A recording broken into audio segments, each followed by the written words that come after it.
سبيل الدموع سبيل مريح. اب آپ دیکھیں کہ لونڈی سے جسمانی تعلق کی اجازت کیوں دی گئی، اس کی کیا حکمت ہے؟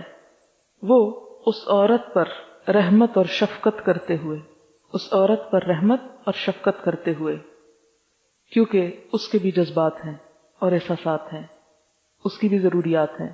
جب وہ ملکیت میں آتی ہے، مرد اس سے وہ تعلق قائم کرتا ہے، تو پھر وہ لباس، خوراک اور باقی چیزوں میں شوہر کے سٹیٹس پہ آ جاتی ہے. اور اسی طرح مسلمان مرد کے لیے جو آزاد عورت سے نکاح کرنے کی صلاحیت نہیں رکھتا، ان کے لیے ایک سہولت ہو گئی کہ وہ غلام عورتوں سے کم قیمت پر نکاح کر لے. پھر اسی طرح قانونی حقوق ایک غلام عورت کے بھی وہی ہیں جو آزاد عورت کے ہیں، قانونی حقوق. پھر اس عورت کی جو اولاد پیدا ہوگی غلام عورت کی، وہ جائز اولاد کہلائے گی.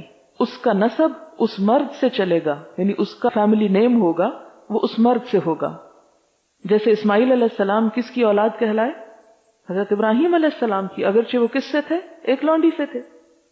جب اولاد پیدا ہو جائے تو اب یہ عورت بیچی نہیں جا سکتی، اب اس کی ایک حیثیت ہو گئی، یہ ماں بن گئی، صاحب حیثیت ہو گئی. اب اس کا درجہ ایک عام لونڈی سے زیادہ ہو گیا، اس کے حقوق زیادہ ہو گئے.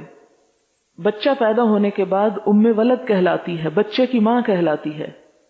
ساتویں بات یہ کہ مالک کے مرنے کے بعد خود بخود آزاد ہو جاتی ہے، یعنی وراثت میں تقسیم نہیں ہوتی جیسے اور سامان ہوتا ہے.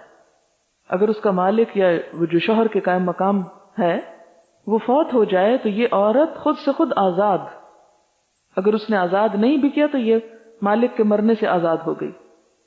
پھر اسی طرح اگر لونڈی کی شادی کسی اور سے کر دے مالک، اپنا تعلق نہیں رکھا، تعلق قائم ہی نہیں کیا، کسی اور سے کر رہا ہے شادی، جیسے ان آیات میں بھی آیا کہ اگر آزاد عورت نہیں ملتی نکاح کو تو کیا کرو؟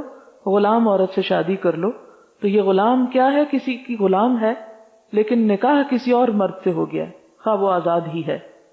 تو اب مالک جو ہے، اصل مالک، وہ عام روزمرہ کے کام یا خدمت تو لے سکتا ہے، جسمانی تعلق قائم نہیں کر سکتا. اس مالک کے لیے یہ کسی اور کی بیوی جو بن چکی، اب جسمانی تعلق حرام ہے.